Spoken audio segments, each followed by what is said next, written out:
ভালো আছেন? Welcome my another video. শুভ সকাল। পহেলা বৈশাখের প্রথম দিনে আজকে আমি যাচ্ছি আসলে আমার মেয়ের স্কুল থেকে অনুষ্ঠান আয়োজন করা হয়েছে। এই জন্য অভিভাবক সহ হিসেবে আমি আমার মেয়ে সহ যাব স্কুলে। তো সকাল সকাল আসলে মেয়ে আমার বায়না ধরছে যে যাইতে হবে তার স্কুলে। আমি বলছিলাম যাওয়া লাগবে না, এখন কে কে শোনে কার কথা, এখন যাইতেই হবে। তো আসলে আমি গাড়ি স্টার্ট দিয়ে চাবি রাখছিলাম পকেটে, ওটা মনে নাই। তো আমি ভাবলাম মনে হয় রুমের ভিতরে রাখছি, এই জন্য আসলে পকেট চেক করতেছি, কিন্তু পকেট আসলে নাই। পরে যখন শার্টের ওপরে প্যাকেটে হাত দিলাম, তো দেখলাম এই চাবি পাইছি। হ্যাঁ, তাই যাই হোক, সবাইকে শুভ নববর্ষ, নতুন বছরে। তো দিনগুলো সবার যেন ভালো যায় ইনশাআল্লাহ। আমার জন্য সবাই দোয়া করবেন। আর যারা আমার ফেসবুকে এবং ইউটিউব চ্যানেলে নতুন আমার এই ভিডিওগুলো দেখতেছেন, তাদেরকে অসংখ্য ধন্যবাদ। এবং তার সাথে আমার ইউটিউব চ্যানেলটি অবশ্যই সাবস্ক্রাইব করেন, তার সাথে আমার ফেসবুক পেজটি অবশ্যই ফলো দিয়ে রাখবেন ইনশাআল্লাহ। সবসময় আমার ভিডিও আপনারা দেখতে পারবেন ইনশাআল্লাহ। তো আমি এখন বাসার গেট থেকে আমার মোটরসাইকেল নিয়ে বার হব স্কুল যাওয়ার উদ্দেশ্যে। তো আমার সাথে ছোট এক ভাই আছে, ও স্কুল পড়ে। তো আমার মেয়ে সহ এবং আমার ছোট ভাই সহ আমরা স্কুলে যাব। তার স্কুলে প্রোগ্রাম আছে পয়লা বৈশাখ উপলক্ষে। আজকে আপনাদের মাঝে এই ভিডিওর মধ্যে আমি সব কিছু আপনার খুঁটিনাটি সব দেখাবো। আজকে আমরা সারাদিন কী করলাম না করলাম, পয়লা বৈশাখে কী কাজ করছি না করছি, আপনাদের মাঝে আমি দেখা করবো। আর যদি ভিডিওটা ভালো লাগে অবশ্যই লাইক কমেন্ট শেয়ার করতে ভুলবেন না। আশা করি আপনাদেরকে আসলে ভালো ভালো ভিডিও দেওয়ার জন্য সবসময় আমি রেডি থাকি। তো অবশেষে আমি স্কুলে পৌঁছে গেছি, আমার মেয়ের স্কুলে।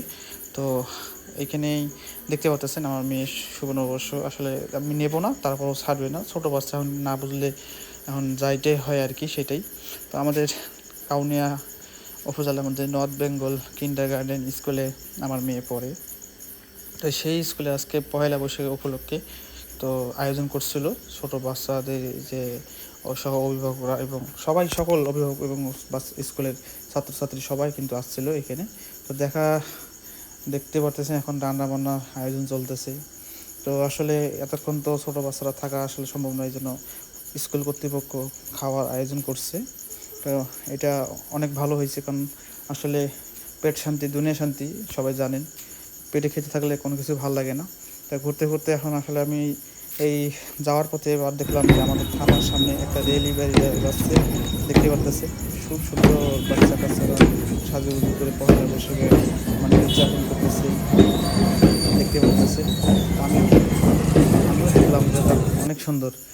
তারপর আসলাম তিস্তা ব্রিজ, যেটা না বললেই নয়। এই তিস্তা ব্রিজ কিন্তু আসলে সবাই চেনেন, জানেন, আসেন, দেখেন, ঘোরেন, ফেরেন, সব কিছুই এভরিথিং আপনাদের জানা আছে, কোনো অজানা নাই। তো এইখানে ফুচকাওয়ালা ভাই ওই ছোটো বাচ্চাদের সাথে কথা বলতেছে, সেই ফাঁকে আমি এই ভিডিওটা ক্যামেরায় বন্দি করছি, যে কী আলাপনা করে সেটা আমি শোনার চেষ্টা করতেছি। তো ওরা ওইখানে খুনথুকি করতেছে। তো আমি ভাবলাম ওদের কথা শুনলে আমার কাজ হবে না, আমি আমার ভিউয়ার্সের জন্য, আমার যে ফলোয়ার্স আছে তাদের জন্য সুন্দর একটা ভিডিও উপভোগ করে যার জন্য আমি একটা ভিডিও করলাম। তা ফুচকালা ভাই ওদের পেশাল পাড়তেছে, আমি আমার কাজ চালাচ্ছি। তো এটা হলো আমাদের ব্রিটিশ আমলের ব্রিজ, রেল সেতু। এই রেল সেতু আমার জন্মের আগ থেকে আমি দেখতেছি। তার পাশে যে দেখতেছেন, এটাই নতুন হয়েছে। এটা হওয়ার পর কিন্তু এই রেল সেতু দিয়ে কিন্তু এখন বাস চলে না। এর আগে কিন্তু এই রেলও চলতো, বাসও চলতো, এবং পথযাত্রী যারা আসতো সে এই রাস্তা দিয়েই চলে যেত, এই রেল সেতুর উপর দিয়ে। তো বাতাসও সেরকম দেখতে পাচ্ছেন, আমাদের ফুচকালা ভাইয়ের ছাতা কিন্তু বাতাসে হাওয়া খাইতেছে। তো আমি ভাবলাম একটু সামনে যাই, অনেকদিন পর আসলাম যেহেতু, রেল সেতুর ভিতরে যাই, একটু হাঁটাচলা করি। তো হাঁটাচলা করতে করতে দেখলাম যে একটু না, নদীর পানি কী রকম আছে সেটাও একটু দেখাই আপনাদের মাঝে। এটা হলো আমাদের ঐতিহ্যবাহী তিস্তা রেল সেতু, ব্রিটিশ আমলের, যা হিস্টোরি বলে শেষ করা যাবে না, এখনও অক্ষত আছে মাশাল্লাহ। এই রেল সেতুটা আসলে অনেক আমলের, ব্রিটিশ আমলের, যা আসলে কল্পনার বাইরে। 250 বছর তো এরকম হবেই যতটুকু শুনছি। তা যাই হোক, আগেরকালে মানুষের জিনিস যেগুলো ছিল আসলে সবগুলো ছিল একদম শক্তিশালী এবং মজবুত। আর এখনকার যেগুলো আসলে আসলে ওগুলা টেম্পোরারি, আজকে বানাইছে কালকে ভেঙে পড়তেছে। তো এই হলো কথা। তো এই ব্রিজ থেকে ওই আমাদের ওই নতুন ব্রিজটা সুন্দরভাবে দেখা যায়।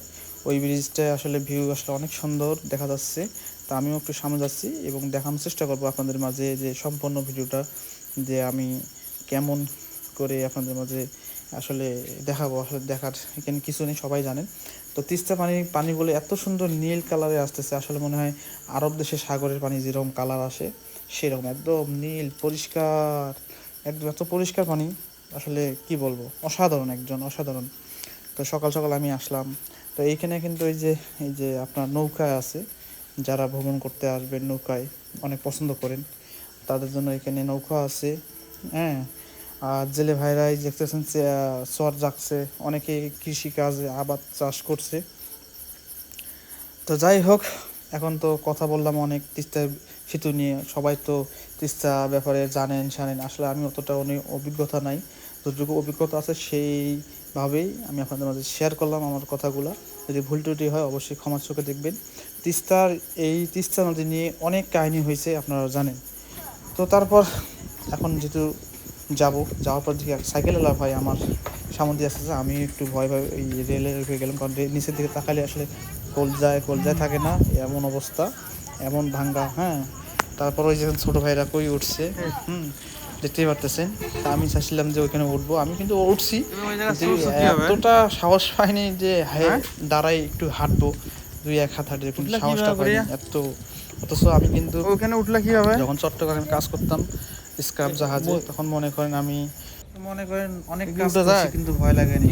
কিন্তু এই ব্রিজে উঠতে যায় যে ভয় লাগছে, এই যে পিচ্ছি বাচ্চারা এখানে উপরে উঠে বসে আছে, কতটা সাহস ওদের, বুঝছে।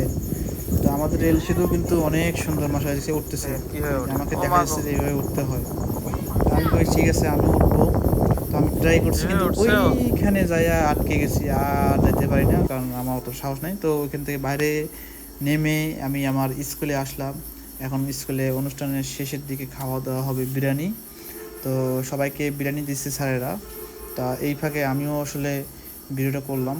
আমাদের Kaunia north Bengal kindergarten high স্কুলে যে আজকে প্রোগ্রাম ছিল পহেলা বৈশাখ উপলক্ষে, সকল অভিভাবক এবং ছাত্রছাত্রীরা উপস্থিত ছিলেন, তার সাথে আমিও উপস্থিত ছিলাম আমার মেয়ের সাথে এবং আমার ছোটো ভাইয়ের সাথে। তো আমার মেয়ে ক্লান্ত হয়ে গেছে, আসলে অনেক গরম ছিল, তাদেরকে নিয়ে একটু যেহেতু রেলি বে করছিল মিছিল, তো তারা হেঁটে যেহেতু আসছে অনেক ক্লান্ত হয়েছিল। তো আমাদের স্যার হয়তো কিছু বলতেছেন, আসলে বাচ্চা মানুষ বেশি থাকলে যা হয়। এরপর অবশেষে বিকেল টাইমে আমরা ক্রিকেট খেলতে আসলাম পহেলা বৈশাখের দিনে, যেটা আসলে আমরা সবসময় খেলি আমাদের এই এলাকার ভাই ব্রাদার ভাইস্তা সবাই মিলে।